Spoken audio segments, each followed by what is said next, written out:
దేవుని పరిశుద్ధ నామమునకు మహిమ కలుగును గాక. Good morning friends, how are you? యెషయా గ్రంథం 1వ అధ్యాయము 18వ వచనం మనం ఒకసారి చూద్దాం.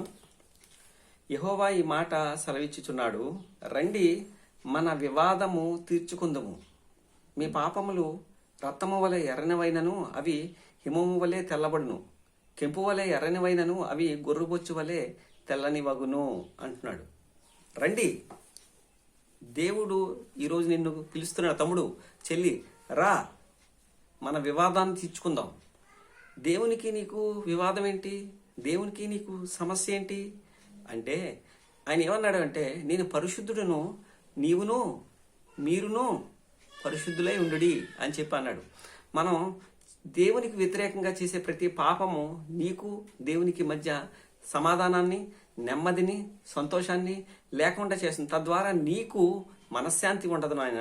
నీకు మనశ్శాంతి లేకపోవడమే కాదు, నీవు సుఖంగా ఉండవు, నీ చుట్టూ ఉన్న వారికి మనశ్శాంతి లేకుండా చేసేస్తావు. నీ పాపం నిన్ను మనశ్శాంతిగా ఉండనివ్వదు, నీ చుట్టూ ఉన్న వారికి కూడా మనశ్శాంతిని ఇవ్వదు. గనక దేవుడు ఈరోజు ఉదయకాలన్న నీతో చెప్తున్న మాట ఏంటంటే, రండి, వచ్చేసేయండి నా దగ్గరికి వచ్చేసేయి.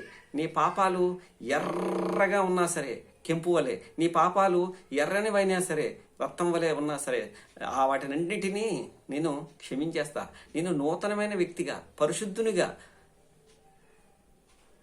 నేను తీరుస్తాను. ఆయన నువ్వు రా, నా దగ్గరికి రా.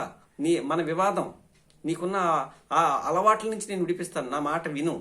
నీకున్న ఆ బానిసత్వం నుంచి నేను విడిపిస్తాను. నీకున్న ప్రతి సమస్య నుంచి నేను విడిపిస్తాను. నువ్వు చేయాల్సింది నా మాటను అంగీకరించి దాని ప్రకారం నువ్వు నడవాలి. ఆయన మార్గం ఎలాంటిదంటే చాలా సులువైనది. ఆయన మార్గం ఎలాంటిదంటే చాలా ఈజీగా మనం ఆచరణ యోగ్యంగా ఉంటుంది.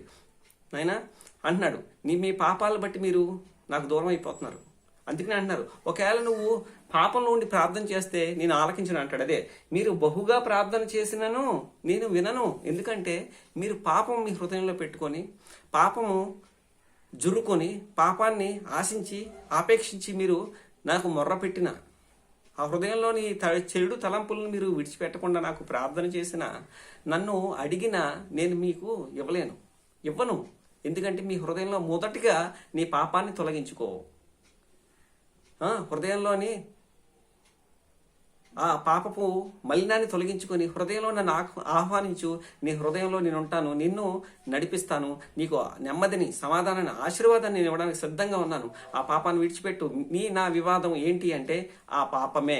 ఆ పాపం ఏదైనా కావచ్చు, అది వ్యభిచారం కావచ్చు, తాగుడు కావచ్చు, కైనీలు గుట్కాలు కావచ్చు, నాయన వింటున్నా బూతు మాటలు కావచ్చు, అబద్ధాలు కావచ్చు, దొంగతనాలు కావచ్చు, ఏవైనా సరే నీకు ఏ అలవాటు ఉందో ఆ అలవాటుని విడిచిపెట్టు. ఈరోజు దేవుడు నీతోనే మాట్లాడుతుంటే, సహోదరుడా, సహోదరి, ఆ మాట విను. దేవుని మాట చెప్తున్నా విను. నువ్వు పాపపు పనులు విడిచిపెట్టు, దేవుని మార్గంలోకి రా. దేవుడు నిన్ను ఆశీర్వదించి అనేక మందికి దీవెనకరంగా మార్చడానికి సిద్ధంగా ఉన్నాడు. నీ పాపాలు ఎంతటి ఘోరమైన పాపాలైనా సరే దేవుడు క్షమించి నిన్ను తన కుమారుడిగా చేసుకోవడానికి సిద్ధంగా ఉన్నాడు. ఎందుకని ఈ ఉదయకాలం నువ్వు ఆయన మాటను అంగీకరించకూడదు? అంగీకరిస్తే నువ్వు ఆయన కుమారుడిగా మారిపోతావు. ఈ ఉదయకాలన్నా దేవుని మాటలతో మీ Anand Kumar. God bless you each and everyone. Thank you.